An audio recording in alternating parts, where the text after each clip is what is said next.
Conta com o Bruce Lee.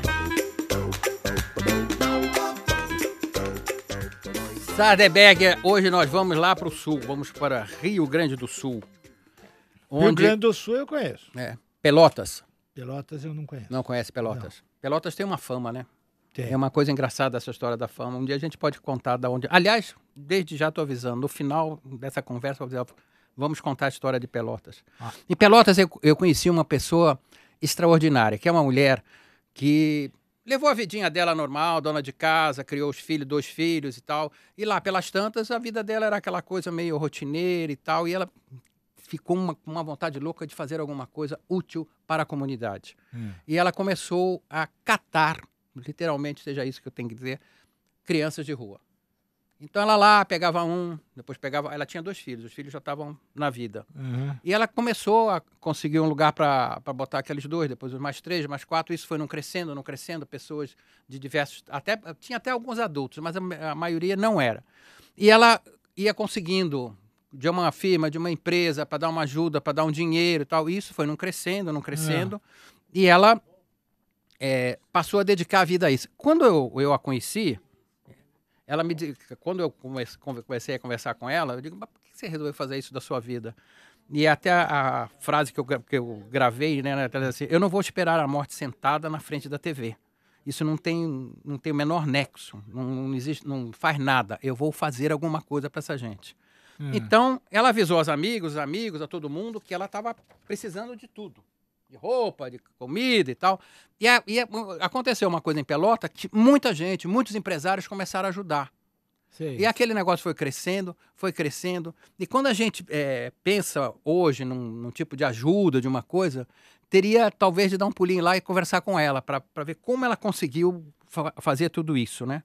Então, essas crianças de rua, primeiro que ela não gosta de chamar de criança de rua, ela já chama de outra jeito. Esse agito dela fez com que aquilo ficasse uma coisa muito grande. E aí é que vem o extra dessa mulher extraordinária. Algumas crianças sabiam o próprio nome, né? Era criança, tinha adolescentes também, e tinha pessoas maiores. Algumas não sabiam direito o passado deles, que eram meninos de rua, pessoas de rua, meninos e meninas de rua. Então, ela começou, aí é que eu acho que é a coisa mais bonita do trabalho dela, ela começou a registrar todas as crianças com o nome dela. Todas têm o sobrenome dela. O mesmo sobrenome que ela tem e que os 2 filhos dela têm. E isso foi crescendo. As pessoas das escolas facilitavam as coisas para ela. As pessoas especiais que tinham algum tipo de problema físico e tal, lá estava ela descobrindo um hospital que atendia e que não atendia. Então, isso foi crescendo. Tinha 10, 15, 20, 25 pessoas, 25 crianças. E foi indo, né? Quando eu estive com ela estava com mais de 40 filhos, que ela chama de filhos, né? Todo mundo trabalhava. Aí ela tinha uma coisa que ela diz assim, que existe uma diferença entre a sobra da comida e a comida que não foi comida direito, o que a gente deixa na panela, o que fica no prato. E todas as pessoas ao redor, inclusive todas as crianças e amigos, foram entrando na dela, né?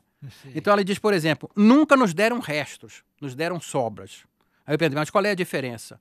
No caso da comida, por exemplo, o resto é o que ficou no prato. A sobra está na panela. O que você comeu e largou no prato. Sobra é o que ficou na panela. Eu não sabia disso, você sabia disso? Dessa Não diferença? sabia. Mas você matou, você foi falando, né? Você foi... Deduzir, né? Eu sou esperto. E ela diz, são todos filhos naturais, são todos filhos naturais, todos têm o sobrenome dela. Eu nunca vi, em lugar nenhum, nada parecido com isso. Ela trata todos se tratam como irmãos, né? São irmãos todos. Se tratam como irmãos e a chamam de mãe. E a chamam de mãe, e todos a chamam de mãe. E como ela chama? Como é o nome dela? Eu já falei o nome dela? Não, né? Uma hora eu vou achar aqui. Como é o nome dela, da minha querida? Eu tomei tanta coisa, esqueci de dar o nome mas continuamos. Etc. Então, e a cena mais linda que existe... Conceição, o nome Conceição. dela. Então, a cena mais linda que existe é todo dia quando ela vai na escola pegar a patota dela, a turma dela.